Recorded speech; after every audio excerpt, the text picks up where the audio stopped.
사대부는 비록 100대가 지나도 군대에 갈 걱정을 할 필요가 없습니다. 영조 때 조선왕조실록에 나오는 영의정 김제로의 발언입니다. 조선의 양반은 병역에 의무가 없다는 것을 너무나도 당당하게 말하고 있죠. 당연하게 말하는 김제로의 태도가 못마땅했던 것일까요? 지금 여러 신하들의 후손도 병역을 지게 될 날이 오지 않는다고 어떻게 장담하겠는가? 영조는 이렇게 대꾸합니다. 그런데 이상한 점이 있습니다. 사실 조선은 건국하면서 양반도 예외 없이 군대를 가도록 정했기 때문이죠. 그렇다면 김제로는 왜 이렇게 말을 했을까요? 그것은 조선의 병역제도가 양반들의 입맛에 따라 수없이 변화무쌍하게 바뀌었기 때문입니다. 오늘은 말 그대로 복마전에 가까웠던 조선의 병역제도에 대해서 이야기해 보려고 합니다.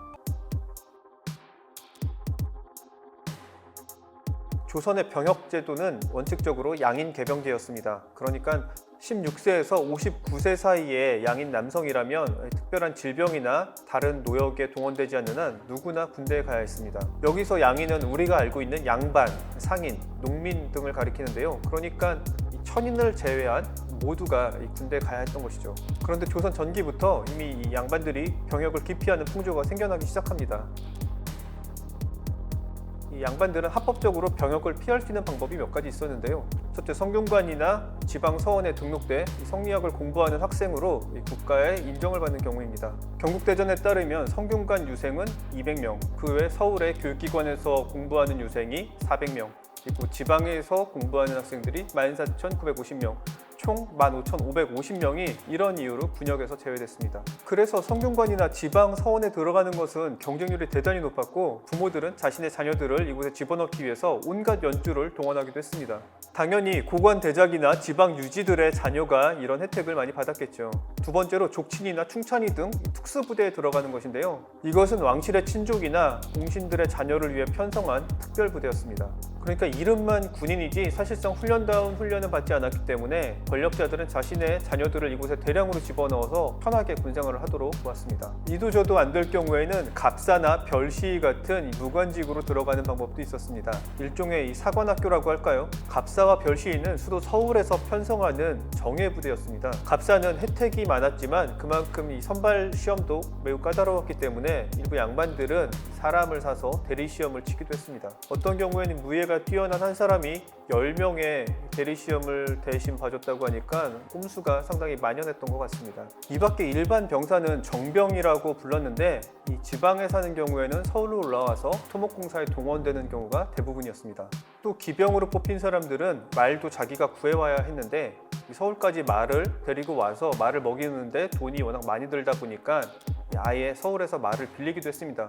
그래서 이 당시에는 서울에서 대신 근무를 서주거나 말을 빌려주는 에이전트 같은 직종이 생기기도 했다고 합니다. 이런 문제 때문에 군대에서 도망가거나 아니면 스스로 머리를 깎고 중이 되거나 권력가의 노비로 들어가 스스로 천인이 되는 길을 택하는 경우도 있었습니다.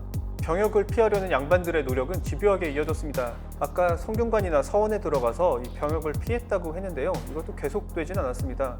워낙 들어오려는 사람들이 많다 보니까 일부는 떨어뜨릴 수밖에 없었기 때문이죠. 그래서 서원에서는 고강이라는 테스트를 치러서 정기적으로 학생들을 밀어냈습니다. 이 시험에서 이제 낙방하게 되면 꼼짝없이 군대로 끌려가야 했기 때문에 학생들 역시 필사적이었습니다.